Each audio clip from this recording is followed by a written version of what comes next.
Joining us now for some insights on both China and Russia, Stephen Myers, national security correspondent for the New York Times and author of The New Czar, The Rise and Reign of Vladimir Putin. Stephen, nice to have you with us. It's great to be here. Think about this now for a second from the Russian perspective. They're essentially saying the diplomatic equivalent of a middle finger. Prove it. Is that a tactic on their part, or are they just trying to test us?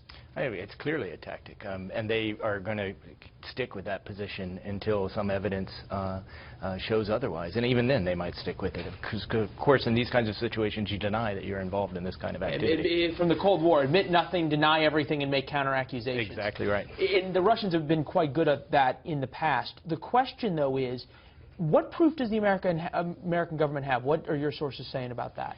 You know, they clearly have indications of where the hacks are coming from, geographically speaking. They've seen the pattern before.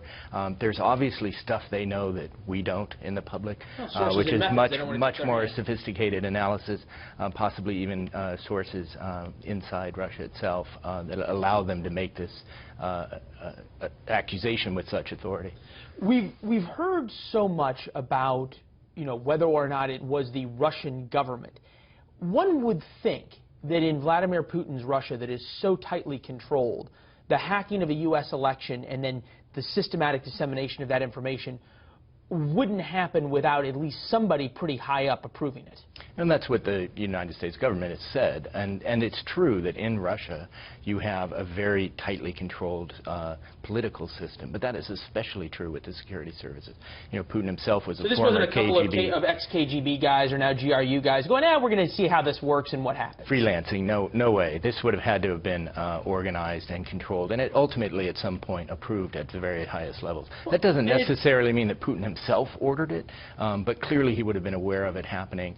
And for somebody to take such an active role against what they consider to be their main adversary would have had to have been approved by the Kremlin because of the consequences of it. Speaking of consequences, we've heard from Vice President Biden before the election, President Obama now after the election, about possible U.S. retaliation. Mess with us, we can mess with you.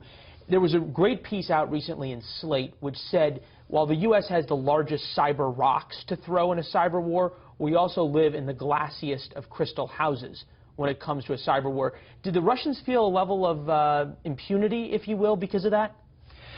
It's hard to say if they feel a sense of impunity. I think they test the resolve of their adversaries all the time. That includes NATO, that includes us.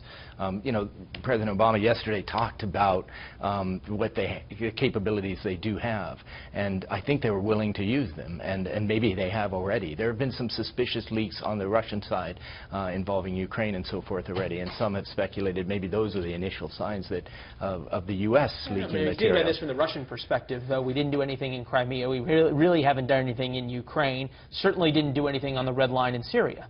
So the question really will be how forceful they want to be in a response. And there's a question even before the election of how much you politicize this issue. And I think it was politicized, frankly. And if you're dealing with it not as a campaign matter, but as a matter of national security, I think you want to try to move very carefully. And the President said yesterday that he was mindful of the risk of escalation. Real quickly, escalation, risk of it, tests. Is China doing the same thing by taking this drone? I think there's no question that that's what China's doing. And if you remember that this happened right at the beginning of the Bush administration, too, when a plane was crashed. And it was a real test of a young administration that at that point didn't have its China policy in place yet. Well, and I think you're going to see that with Russia, you're going to see it with China and the new president. So more to come. We'll have you back to talk about it. Stephen, appreciate your time, sir. Thank you very much. All the best.